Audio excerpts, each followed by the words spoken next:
Welcome and thank you for joining the Halal in Travel Global Summit hosted by Crescent Rating. I'm Olwen van Dijk Hildebrand. I'm the head of content and social for Two Stallions Digital Marketing Agency. We are based in Singapore. We have offices in Malaysia and throughout the region, and we are here to be a 360-degree holistic partner for anyone looking to enter the digital landscape. Today, we are here to talk about innovative digital marketing strategies for Muslim-friendly tourism destinations. And by the end of this panel session, hopefully we will all have some deeper insights and understanding of how digital platforms, emerging technologies, social media, and other digital strategies can be used to attract Muslim travelers and highlight the uniqueness of halal-friendly travel. Joining me on the panel today to share their experiences and their expertise, we have Hazirah Jamaluddin from HalalTrip, the brand communication strategist. HalalTrip is a leading global community platform for Muslim travelers. I'm also joined by Azrul Shah Mohamad, the CEO at Tourism Selangor, the premium tourism agency for promoting and marketing and developing Selangor, Malaysia, as a leading travel destination. And last but certainly not least, Chian Liew, CJ, is from the Hong Kong Tourism Board, where she is the regional director. So, welcome. Thank you for joining me. And I think we have a very exciting topic in front of us today, something that is on the minds of many of the travelers and many of us working in tourism and digital marketing alike. So let's dive right in. My first question for the panel: what are the key components of a successful digital marketing strategy for a Muslim-friendly destination? And I think maybe CJ, can you kick us off? Sure. Hello. Thank you for having me. I think for a successful digital marketing campaign to be successful, there are really quite a few components that we need to put in place, and and at the end of the day, integrating them into a more cohesive strategy. Taking one component out from each of this is and neglecting others will not give you a good campaign. So to give you an example of what I'm talking about, first and foremost, I think in terms of, say, segmentation as well as understanding your audience before you start on your campaign is quite important. So firstly, really is to identify the different segments that you have in your Muslim travel market and understanding their preference, understanding their behavior, which will also include things like their age, their interest, who they're traveling with. This will really help you to tailor your digital marketing strategies effectively. And after identifying this segment, really to find out who are these audiences following. So for example, do they use travel agencies? Do they use OTAs? Do they follow KOLs? Or do they follow community leaders, for example? Then the next step will really be to form a partnership with these entities and, to get them to promote your marketing messages. And following that, I think it's also critical for us, in the digital space, to really achieve consistency in the messaging that we bring out. So whatever channels you have online, be it your website, your social media handles, your whatever advertising that you have, you really need to be very consistent in your messaging, so as to build the trust from the target audience with your organization. Also, digital advertising, for example, when you promote your marketing message, you also need to perhaps buy into very targeted digital advertisements, so that you can really reach out to your potential audience. And of course, when you buy into all these marketing ads, you also need to think about seasonality to see to really target them when they are looking for inspiration to travel rather than when they're already traveling.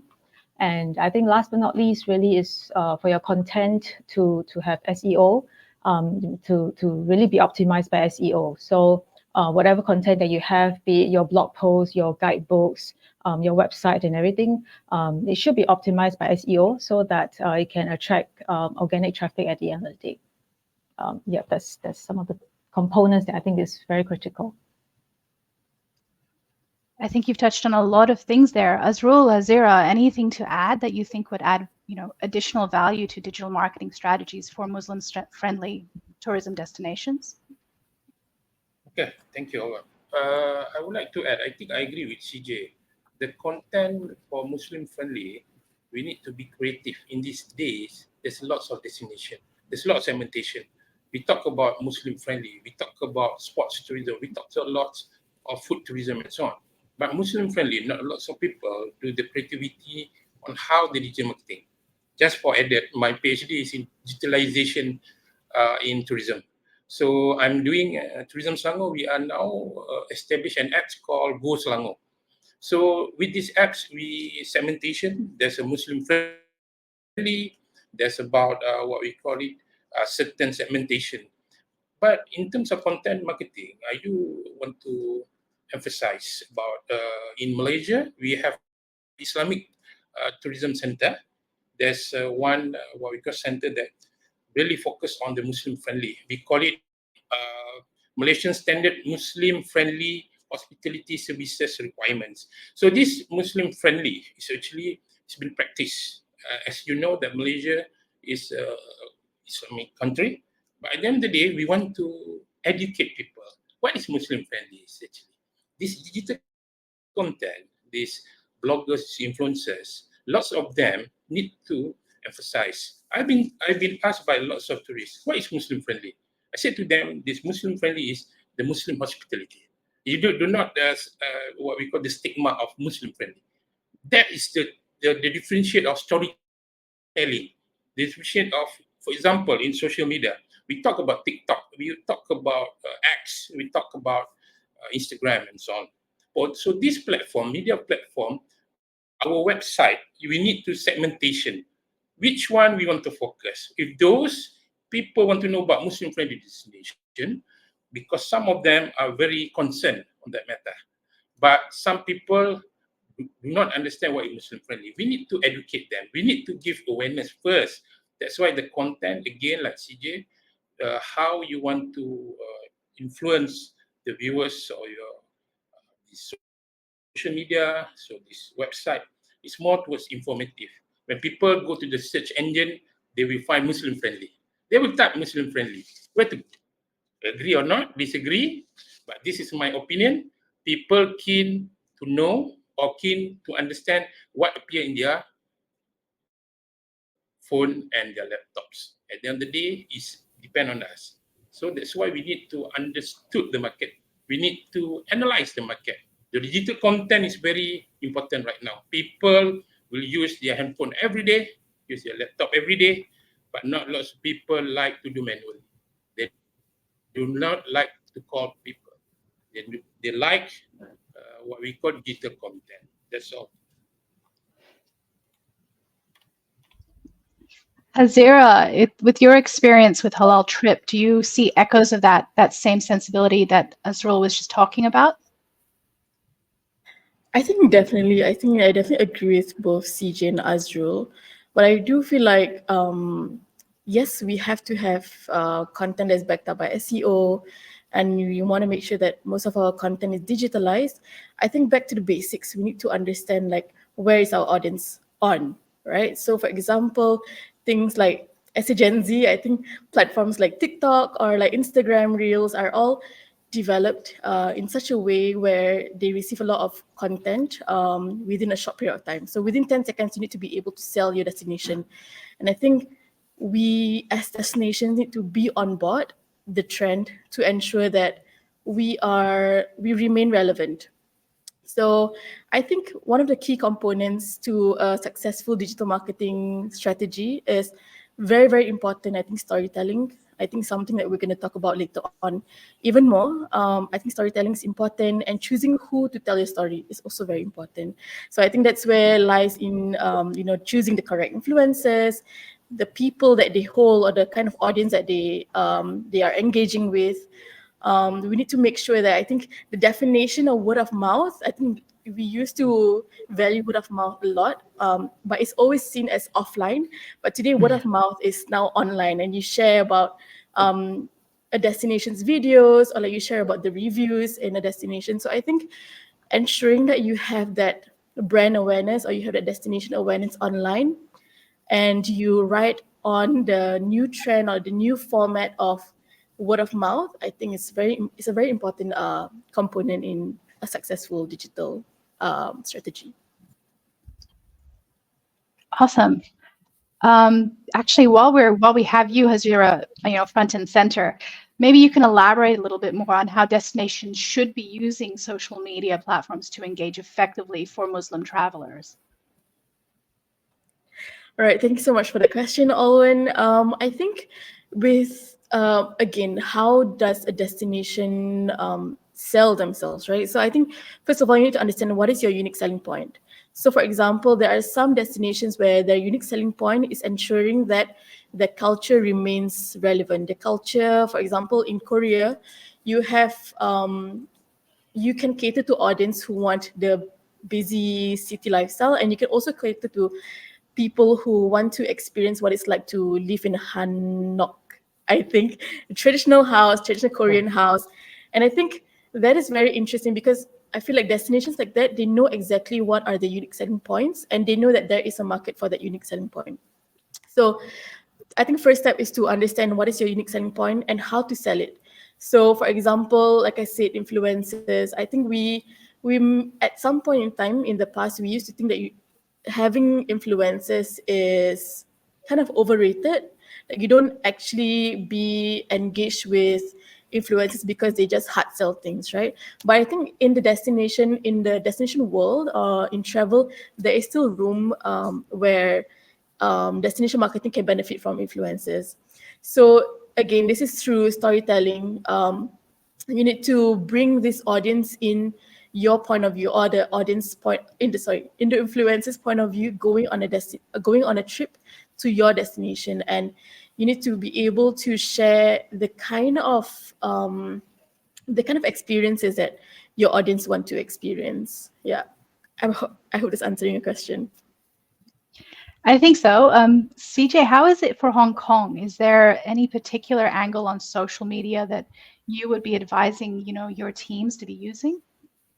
Well, for us, I think very importantly also it's other than the angles, I mean, for Hong Kong, really, we have a very diverse offerings that we have available. We have great outdoors, we have very interesting food, we have very unique cultures as well. So there's a lot of things we want to tell our target audience, but at the end of the day, what kind of content do you have? Do you have like videos? Do you have photos, or the different assets that you have actually will be complemented by the different kinds of channels that you want to put your content on. So I think choosing the type of social media platforms to bring out the content that you have is also important. So, for example, I think it was mentioned that TikTok targeting the Gen Zs, and they are really going into trends. Really it's about trend setting and all. Then how do we trend jack whatever that's happening? How do we insert that Hong Kong inspired information into whatever trends that's happening? So I think that the team really needs to be very aware of what are the trends, and at the end of the day, think very innovatively and creatively on how we can inject that Hong Kong element into some of these trends that may be relevant. Yep. So that's for all the what do you call it? For the social media platforms, and I think we also touched a bit on influencers. I think some of the influencers we really need to look into, say, to have a good mix of influencers that we want to work with. And at the end of the day, these influencers, if they have relevant information or they actually share the same voice that we have, I think if they really help to they really help to promote the destination at the end of the day. Yeah, that's what I'm trying to say.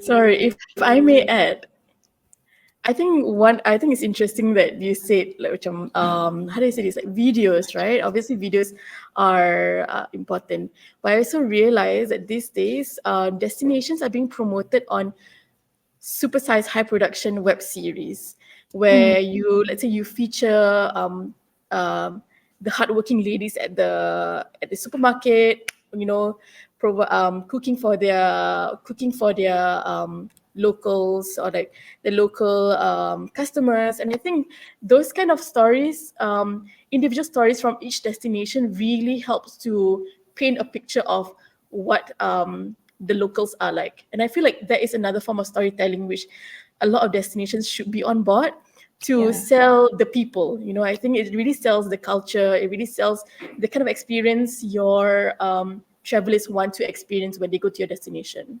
Yeah, you're talking about very authentic kind of information and so-called it's not so much like a promotion kind of thing. It's more like telling people like for example, how do the Muslims stay in Hong Kong? You know, that's a story that you can tell, right? Yeah, I think for the Hong Kong Tourism Board, we've been doing that as well. I think in the past few years, we've been engaging with the locals staying in Hong Kong. And through them, we talk about their stories. And I think we have had very good influence from there, and people really like to understand, you know, how do the Muslims stay in Hong Kong. Yeah. Azrul, do you have any angles from the Selangor perspective? I mean, we've touched on authentic storytelling, we've touched on social media platforms and Gen Z.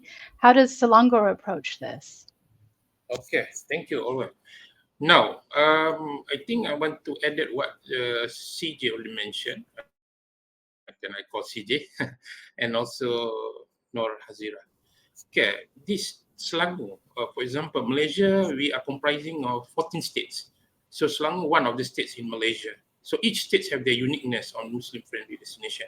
But in Selangor, we do have our own strategy. Here, can you see at the back, the splendid Selangor take me anywhere.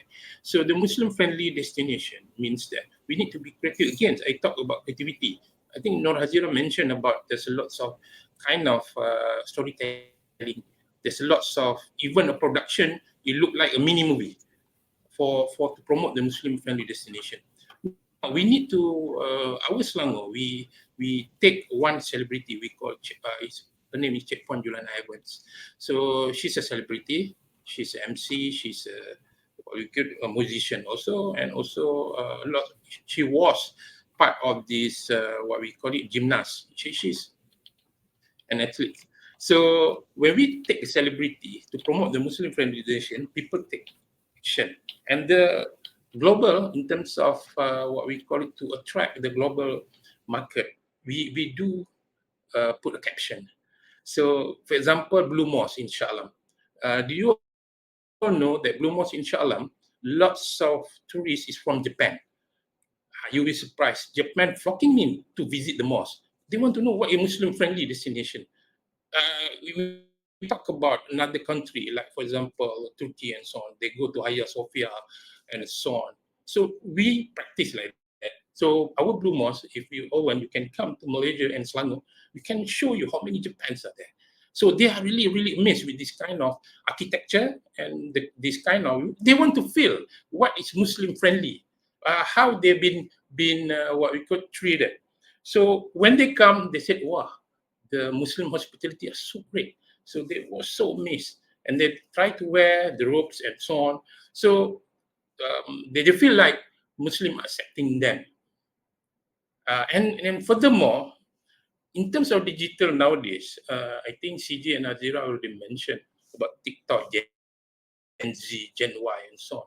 Now, everybody mouth to mouth is they pass video and so on. We need to have a way how to promote our destination. The way I promote is more sometimes when you do what we call a drone to show the Muslim-friendly destination. Only a caption, tranquility is there. Come to our place. That's all. So people will amaze. People feel what we call it, amused for what we offer. At the end of the day, I've seen a lots of strategy in the world. I do not want to mention one country. They are so creative that I do think that their creativity is above the others. They use their own celebrity, they use their own leaders and talk about their country.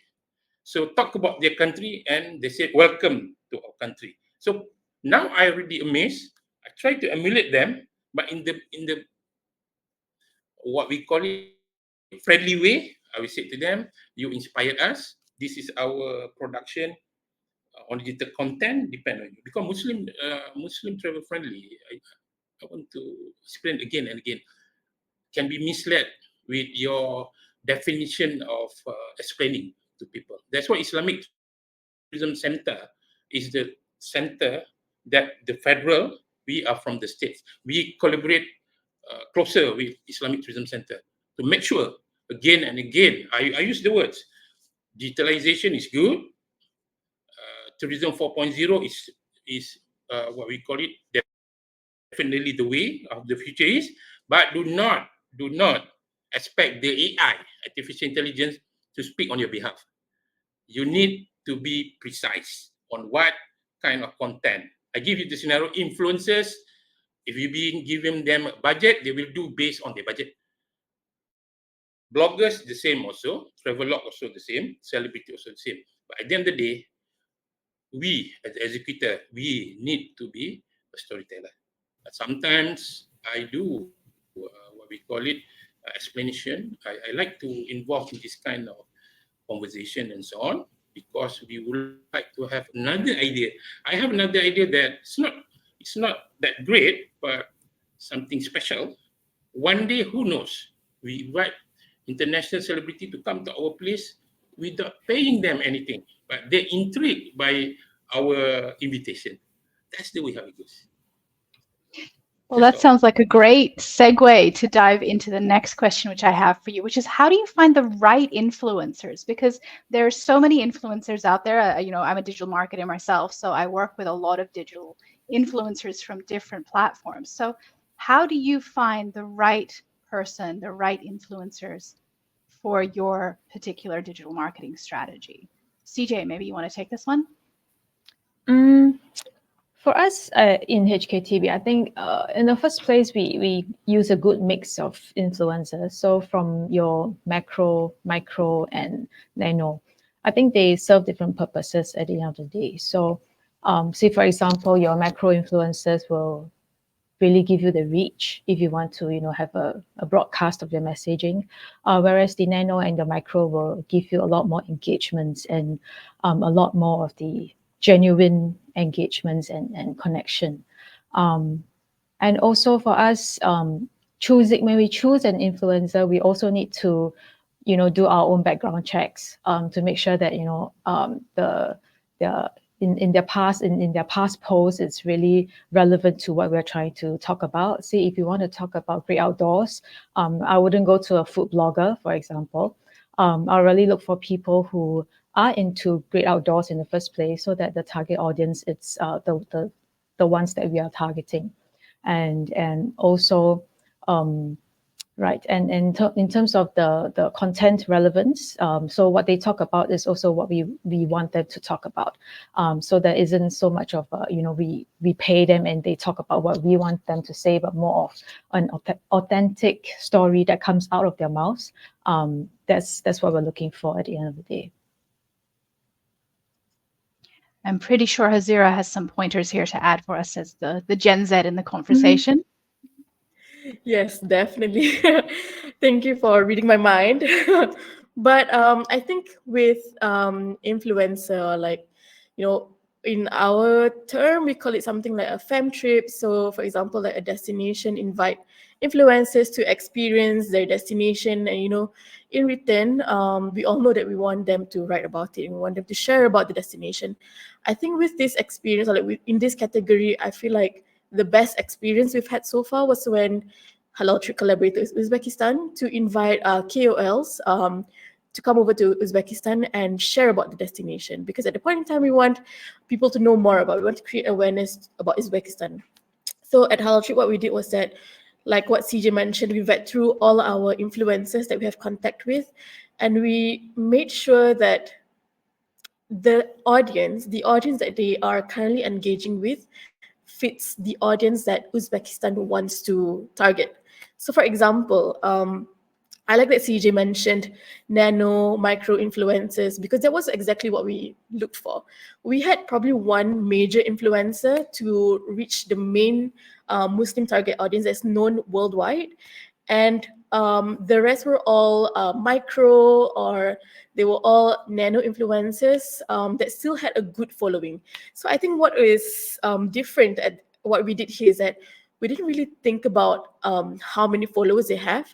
But for these micro and nano influencers, I think, like what CJ mentioned, the most expensive thing they have is engagement.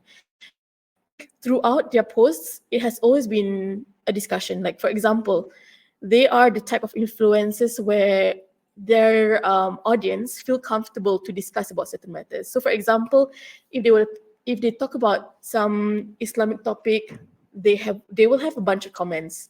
So I think when we post about Uzbekistan through their platform, or like when they share about Uzbekistan through their platform, there was a huge increase in engagement talking about Uzbekistan, because their audience are already used to commenting, already used to sharing, already used to reacting to whatever that they post. So I think it's very important to understand that just because an influencer has a huge number of followers doesn't mean that their audience are as responsive, as engaging, or as engaged compared to influencers versus major influencers.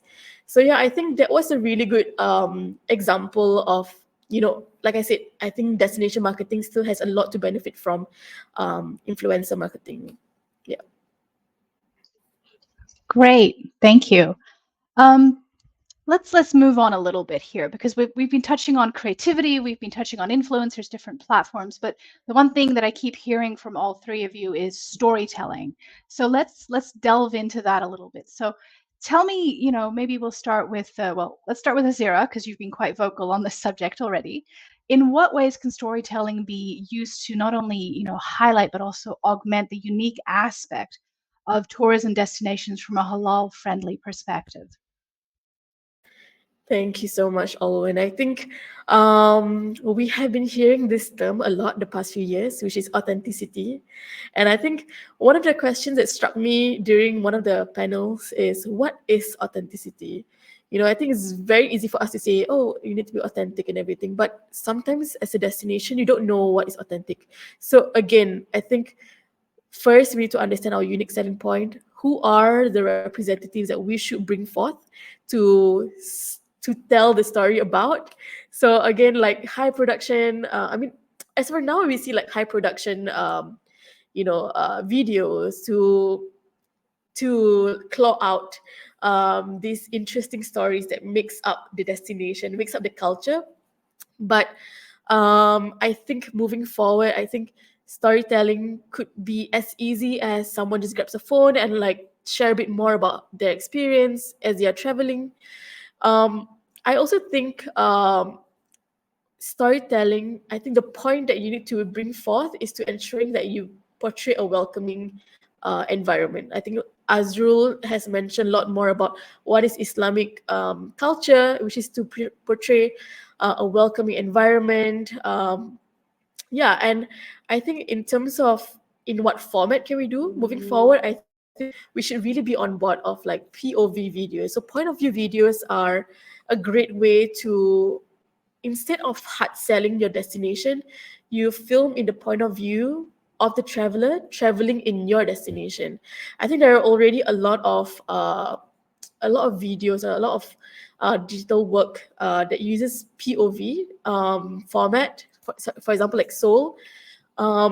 But yeah, I think moving forward, I think that could be a new wave of inviting, and a new wave of showing how welcoming the environment is like at your destination. Great. Let's circle back to Azrul, because obviously, Azrul, you've been very vocal about creativity and the importance of using that to tell your stories. How do you approach storytelling en masse, for Selangor?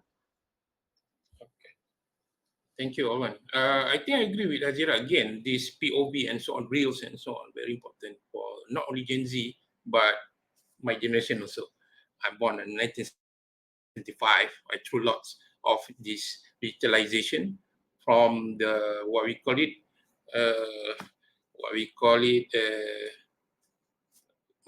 computer that huge and now become micro and micro. Now, at the end of the day, I think, have you heard of MySpace and so on during that time? So now evolve. So people are now looking at the POV reels, OOTD outfit of the day, and so on, picture. Because of picture, people will come to your destination.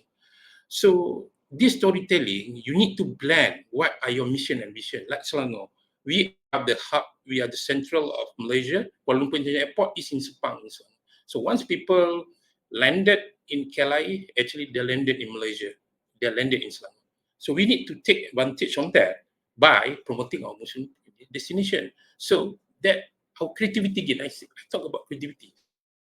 We have a huge hotel named Movenpick, so huge, just nearby the Kelai. So that is the Movenpick Hotel is a Sharia compliance hotel. So people will say, what is Sharia compliance? You need to do the storytelling. Sharia compliance is like this, in Muslim like that. So now they know. Some people want to find tranquility.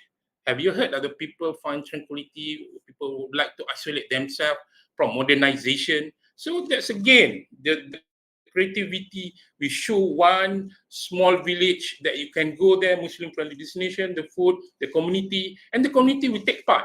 And like the community, for example, the community themselves have the homestay. They are promoting their homestay, and they become our ambassador. So that's the word, ambassador. They become the ambassador, and that's our marketing tools. The people are our marketing tools. The content of our destination. It's not about we talking about only the place. We're talking about people who own homestay, people are living in the village. Come to our village. We give you Muslim hospitality treatment. Or people will say, wow, this village are very friendly. This village are kind of what we call it, welcoming us. When they go, yeah, definitely they become their foster family and so on. So there's a lot of thing happens. So Muslim friendly destination, we want to show people how Muslim treat people in welcoming their place while maintaining the visitors or the tourists kind of originality. We know, we understood. Sometimes they need to go over there, but we said, how about you try our Muslim friendly destination, and the next day we give bring you to other places that you want to go. You try first, and maybe perhaps with this community, the second time they come to Selangor, they will still remember the hospitality, the friendly vision of this Muslim-friendly destination. Islamic Tourism Center will work close again. I mentioned Islamic Tourism Center work close with us, and we would like to propel Selangor as a destination. I already gave an example, the Blue Mosque in Shah Selangor. Lots of Japan tourists, lots of them. You'll be surprised. I can show you the video. So at the end of the day, like I said, I agree with Zahira and CJ, the creativity, storytelling. I'm also a storyteller. I think all of you are storyteller. And the people buy it or not, it's depend on your creativity. That's the word. Fair enough, fair enough. CJ, how does that compare to your storytelling strategies? Well, I think storytelling these days has really evolved. I mean, just showing a picture of, for example, a Hong Kong skyline will no longer be exciting for travelers because you need to think of more creative ways to storytell a skyline. And how do you do that? So we work with, say, for example, photographers, different ways of taking the same skyline, teaching people how to use your phone to maximize how you take a photo, for example. To me, that's a kind of storytelling as well. And it works well for us because I think when you do that, you actually give a more authentic kind of angle to your story. And for us also, we also make use of, we leverage on UGC, that means user-generated content, where fellow travelers who have already been to Hong Kong, we get them to hashtag us, some of our branded hashtags. And with that, we actually try to make use of their stories, which is very authentic because they are fellow travelers, and to use their stories to tell the story of Hong Kong. Yeah, that's what we do for Hong Kong Tourism Board. I think Fantastic. if I Sorry, go may ahead. add, if I may add, I think that's also very reflective of like Singapore in general. I think when people come to Singapore, maybe like they think about Marina Bay Sands, you think about all this like normal icons of Singapore. But I think as we progress on, I think people get tired of seeing the same few things. So that's when I think we need to, as a destination, we need to dig deeper into what built Singapore. For example, like your record label, like your record cafes, or like smaller shops that don't always get the limelight, but still represent Singapore. And I think it is very tiring for a destination, but you need to constantly dig deeper and dig deeper to see what actually represents your destination and what else can you tell about your destination. In my opinion. Yeah, I think a lot of the travelers are looking for local cultures, you know. They don't want to do what a traveler does. They want to do what your locals do. You know, they want to go to, for example, Tiong Bahru Market, um, rather than, you know, go to your Marina Bay Sands. So I think a lot of destinations have to dig very deep into, say, your hidden gems to talk about things which in the first place we didn't know would interest a traveler, but at the end of the day, oh, they are really interested in what the locals do. Yeah, so that's one area to look at as well. I think that is actually a beautiful string, because we see a lot of requirements nowadays, as Hazirah pointed out, for authentic content. And what can be more authentic, right, than true local gems that the average tourist may not know about? This brings me to, I think, what is one of the most important questions of the day, and I think would be very interesting for all of us to explore a little bit. And that is, how can destinations ensure that their digital content is respectful and accurately represents the needs and values of Muslim travelers that they're hoping to attract? Azrul, maybe we can start with your perspective first. This is a very complicated question, actually. So I need to answer very deliberately. Actually, we have lots of questions about this kind of situation, circumstances. Respective, definitely, because Muslim friendly, as we know, we are not compared to other each country. We do by our own standards. So we do respect. But at the end of the day, each country have their own strength. Like Malaysia, Selangor, like I said again and again, Islamic Tourism Center already put the standard in terms of how to define what is a Muslim destination travel. So this is something that we pondered. That's why we said, I also really mentioned there's a lots of situation like what is Sharia compliance, what is Muslim friendly destination, what is actually halal. So people we said this is halal, this is how about this. So that's why we said about the definition of Muslim friendly. We want to educate people that Malaysia actually we are welcoming tourists and we are not jeopardized on other people religion and so on. So actually this is a definition of global definition Muslim friendly. So and again on respective case, what we call we do collaborate with our own religion authority and so on in terms of what do's and don'ts. We do a research before we publish. We do understand. We do what we call it.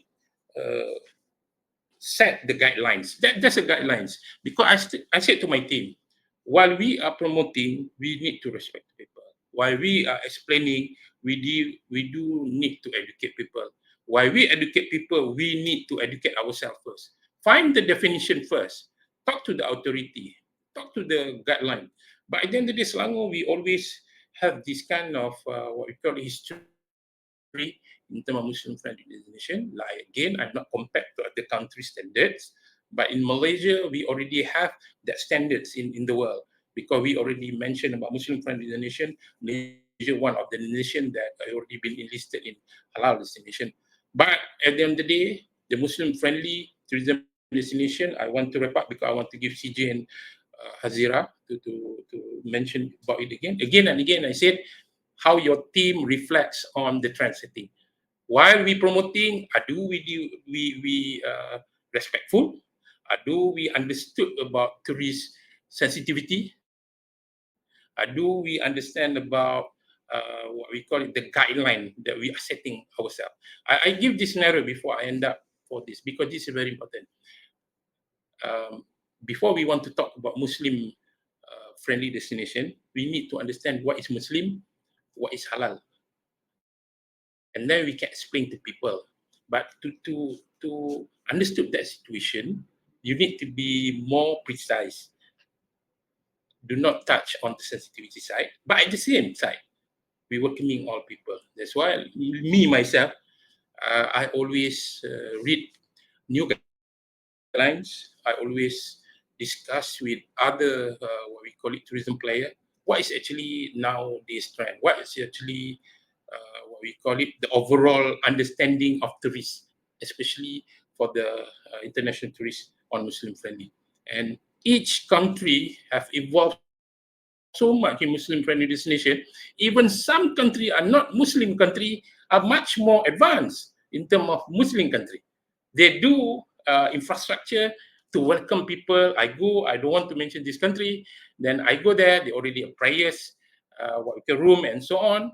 So they already understood my requirement of halal, and from the airline itself, no. So that's why Malaysia, we already practice that from our airlines, from our infrastructure, is already there. But the most important thing, how we want to make sure people uh, very sensitive on what people do the definition of Muslim destination. That is my point of view. Okay. I think that's a very clear perspective. CJ, how does that work with Hong Kong? I mean, how do you guys approach to this insurance that your content accurately represents Muslim values? Well, for Hong Kong, because we are a non-OIC city at the end of the day, so I think first and foremost for us, we really want to take time to understand the culture, the sensitivities, the religion, like what Azrul has correctly pointed out.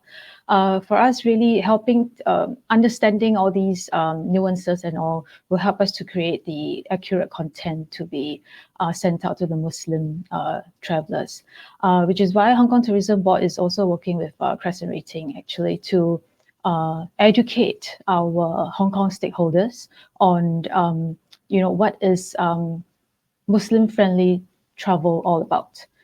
That is something which is the first step for us to embark on before we can move on further. So with a lot more understanding of the culture and the religion and all, we can then move on to crafting the correct messaging and even industry building, maybe changing some of our infrastructure to make it more Muslim friendly, making sure the menu on the table it's Muslim friendly and all. So that's something that the Hong Kong Tourism Board is looking into, and we hope that we will get that through in the near future. But of course, apart from, say, talking about Muslim-friendly destination, Muslim-friendly offerings, we also cannot forget what are the things that people want to come to Hong Kong for. So, for example, people, if the Muslim travelers actually like to come to Hong Kong for the attractions, for just to see the skyline and things like that. So that's something which we also want to dial up and to put hand in hand with all these correct messaging, if you call it, to make it, to promote it to the Muslim travelers. Yeah. Fantastic. Hazirah, HalalTrip must be very busy with this kind of content. How do you approach it? Thank you so much. I think Azrul and CJ has said so much about it, and I think they're all, I agree. But I think with HalalTrip, when it comes to digital marketing, I think because of the nature of digital marketing, it goes very widely spread, so very quickly also. So I think, in my opinion, with HalalTrip, we ensure that our content is correct. I know we are Muslims, and I feel like we are the best representatives probably to say what it's right, what is Muslim friendly about a destination. But even on our end, we have to do multiple checks to ensure that it's in accordance to the correct mazhab, or the correct ways of the religion. I think as brand representative or destination representatives, we need to ensure that all our sources are all our information is backed by sources. But I think on that point also, I want to add there are some parts I think that we can accurately represent the needs and values of Muslims digitally is through, obviously, I think Azrul and CJ also mentioned that knowledge is key. So for example, at Crescent, we have this thing called CR Academy or Crescent Academy, where we educate. All right, there are short seminars for industry professionals, for hospitality professionals, to get themselves educated on what is halal and what is haram. I think the most basic that I think as a tourist professional or like tourism professional you should do is to ensure that you understand what are the needs of Muslim travelers and what is considered as rightful and what's considered as wrong. I think it could be like a very short course, but I think any form of knowledge is very, very good. And also at that point, also adding to that point, I think we talk about digital marketing, right? And I feel like today there is a lot of misrepresentation of Muslims. So I think we have seen videos of, let's say, a series or web series where they someone of a different religion represents what a Muslim is like, but it's not the correct representation of what a Muslim is like. So there's a big gap. And I think as Muslim, we see like, that's not us. That's not how we do things. So I think as a destination, you need to ensure that you yourself represent the audience that you want to target very accurately, down to what is a Muslim practice. I think the easiest way is to communicate very closely with a Muslim organization so that they can give you insights on what the practice is like. I think that's just something that we need to be very careful with today in the digital space. I think everything is very quick to spread.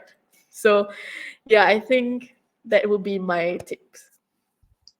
I absolutely agree. Fake news is a big killer of correct informational approaches and a ruiner of many, many reputations online. So absolutely. Thank you. All right, I want to touch really quickly on emerging technologies, because obviously, Azrul mentioned before, you cannot let AI dictate, your perspective. But we have other technologies like AR and VR that destinations obviously can or should be making use of. I want to get your perspectives on that. So, Hazirah, maybe you can jump in there and share some insights. Thank you very much. I think with AR and VR, I think we have already, we're slowly stepping into, for example, like the Kaaba experience, right? So you can put on a goggle and you can experience what it's like to do tawaf or like do your umrah. I think that is kind of interesting if you ask me, but I think there is some form of limitation to that. I think you need to be at a roadshow or you need to be at an exhibition level for your audience to experience that. So I think there is still a lot to explore with AR and VR. Honestly, what I can only think of is, again, like a POV video of marketing or like of selling your destination. Maybe I shall add more after I've listened to CJ and Azrul, but for me, I think that's the best I can think of. Azrul, what about you for Selangor? Do you see a future for AR and VR in your approach to reach audiences? Okay, I think Azira already mentioned a good point, the Kaaba experience and so on. So we are not targeting for Blue Mosque Shah experience because that is the biggest mosque in Selangor. So and even the Muslim people are getting there, and even the foreign visitors, foreign tourists, especially from Japan. I mentioned it again and again and again. I hope that other nationality will come in. So this augmented reality and virtual reality is the way how after the post-pandemic. Actually, during the pandemic, we have done that. During the pandemic, when people cannot go anywhere, we already tried the AR and VR, and the response is very well. So we Selangor, we are segmented on this Muslim-friendly destination. The experience that they can go to the Blue Mosque, the experience that they can join breakfast during the Ramadan and so on. So we would love, we already strategized because just for information, next year is our Visit Selangor year 2025 and Malaysia, Visit Malaysia year 2026. So the Muslim-friendly segmentation is one of the core. This virtual reality and augmented reality, I just back from Arabian travel market. Then Tourism Malaysia already done a very good, tremendous job by promoting destination in Malaysia through this Google and so on. So they try it. Oh, it's very fascinating.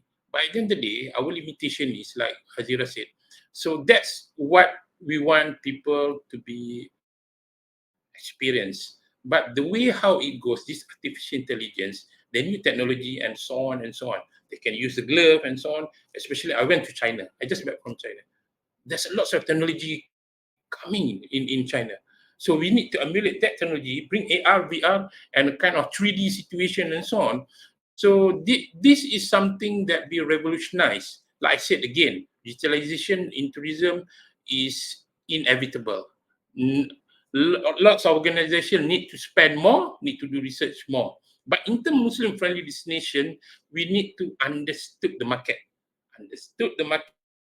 that people want to have the experience before they come in, because the definition of Muslim-friendly destination.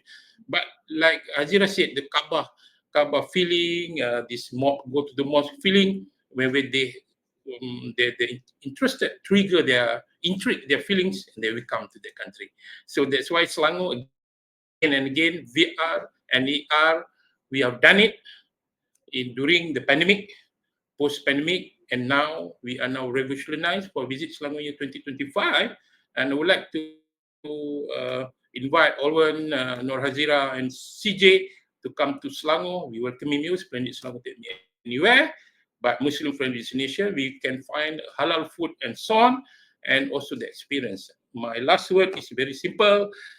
Digitalization content, digitalization marketing is the way of the future, because now everyone use phone every day and bring laptop everywhere. Even my daughter, much more IT savvy than me, even she taught me few of techniques, how to filter and so on. So this is the way how it goes. At the Gen Z, Gen Y, whatever generation, now people are start flocking in with this VR and R. I do think, but again, my words, do not what we call give the artificial intelligence to dictate you. You are the one who dictate your mission and vision. That's all. Thank you. CJ, please jump in. Tell us what you Yeah. think. Yeah, I mean, when it comes to VR, I think we have tried it as well for Hong Kong Tourism Board during the COVID, during the pandemic, when people cannot go to Hong Kong. What we did was we had a VR app, and we sent it as a media drop, with the goggles and things like that. So that was really helpful for us, because it really helped to remind the media, don't forget Hong Kong during the pandemic period. And moving on, I think AR and VR, there's still a lot of potential. I've seen some examples of AR being done. I think there was a brand that did like eyelashes on some public transport, and and when you view it through the phone, you have very cute eyelashes, and when the bus drive past. So I mean, that's really a lot of potential that we can harness. Just that I must say, I don't know enough of this. I think we need to work with experts, be it technology firms or entities like that, to really harness that potential, and to really bring out a story or the content that you really want to bring out for your destination. Targeting the correct audience at the end of the day. Yeah. Fantastic. Yeah, I think modern technology being what it is, who knows? Soon, maybe we will all be wandering around special destinations with goggles instead of the audio tapes that we get. Who knows? All right. We are nearly rounding up the hour. So I'd like to close with one final question, and let's make this one a little bit punchy. So let's look at at the future. If you can each name the number one digital trend that you foresee as being the vital element in a successful marketing campaign or strategy for Muslim-friendly destinations, let's say in the next 5 years. Hazirah, you want to kick us off? Yes, sure. Who I'm audible. She was lagging. But anyways, I think one digital trend, I must say, is informal storytelling. So I think informal storytelling is so powerful these days, but it's either you hit it or you miss it. So it's a very tricky area, but once you get the right strategy and you get the right kind of people to represent you, I think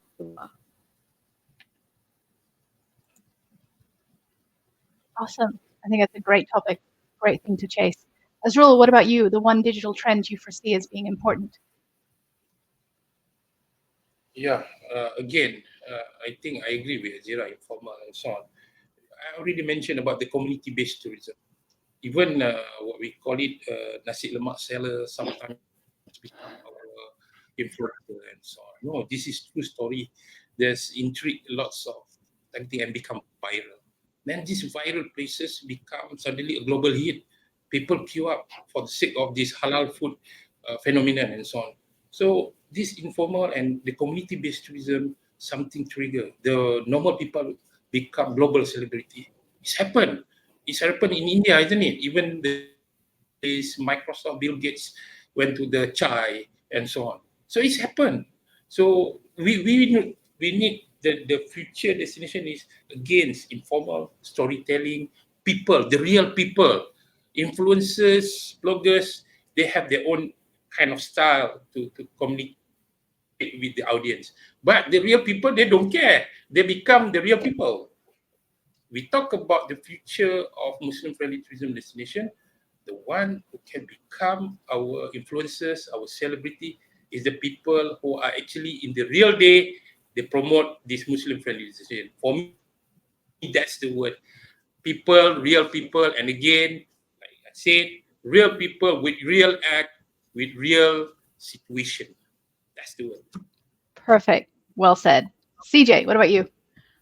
I agree with both the panelists, but since they've already touched on that, I'll bring out another point. That's more about personalization and customization.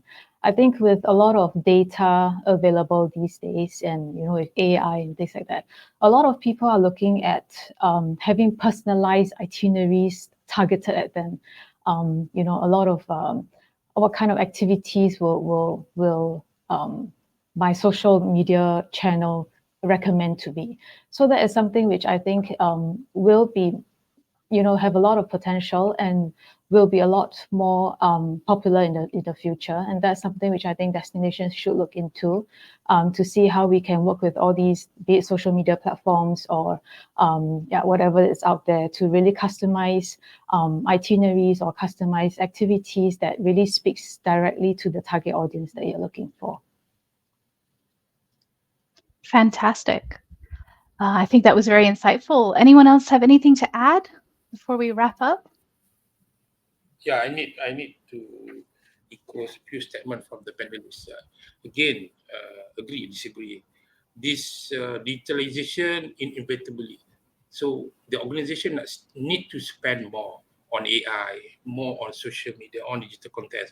I think that's why, Owen, this is the part of the leaders in tourism industry. We need to set the example. We need to practice what we preach. We need to understood that the worlds are now in fingertips. So the destination, the Muslim-friendly tourism destination, the digital content, and you need, for example, in my team in Selangor, my corporate communication team, we have a TikTok squad.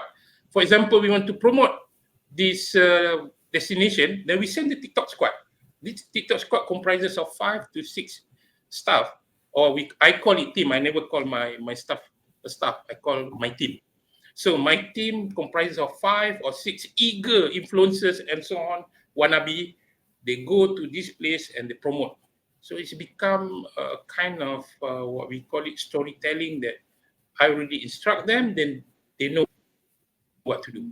The TikTok squad, I call it. So now we are in the midst of in to target some segment. For example, China, we have Weixing squad. We call WeChat squad, because China is one of our main destination goals to get this tourists. But at the end of the day, like I said, artificial intelligence inevitably already there. Either you use it for good for your organization or not, it's depend on you. Don't block the artificial intelligence. They're already there. How Embrace about the this? technology. Yeah. Embrace the technology, chat, GPT, and so embrace the technology. And the one, for example, I said to my team, the future is now. I went to lots of places in the fingertips. We can know what we call it, the weather over there. By not knowing only the information, we can see the real video and so on, the real situation over there before we go. So that's the real scenario. For me, in Selangor, Tourism Selangor, we embrace the technology, and I hope that our panelists agree with me. The future of tourism, whatever either it's Muslim organization or not, is about this digital marketing. Digital marketing is very important. So that's all And from on me, that Tourism note, Selangor. thank you, Azrul. Friendly I think that's a very in powerful US. statement. Yeah. And I will wrap us up since we're nearly out of time. So thank you so much. I think we can all conclude that after this hour discussion, this panel discussion, that Muslim-friendly tourism, destinations, we face a lot of unique challenges, as well as really unique opportunities as well to reach out to Muslim travelers. And clearly, digital marketing and all its facets and all its strategies plays a really important role in how we approach, the attraction and the engagement with travelers like this. So firstly, a very warm welcome, a warm thank you to all three of you. So Hazirah, thank you. Azrul, thank you so much. CJ, very, very thank you. And for sharing your insights and for your expertise, we really appreciate it. And to everyone who's listening, thank you for joining us at this session of Halal in Travel Global Summit. We hope you've learned a lot and enjoyed the last hour's discussion. Please do check out our other interesting sessions that we have available for you, and have a great day. Thank you. Thank you. Thank you, everyone. Thank you. Bye.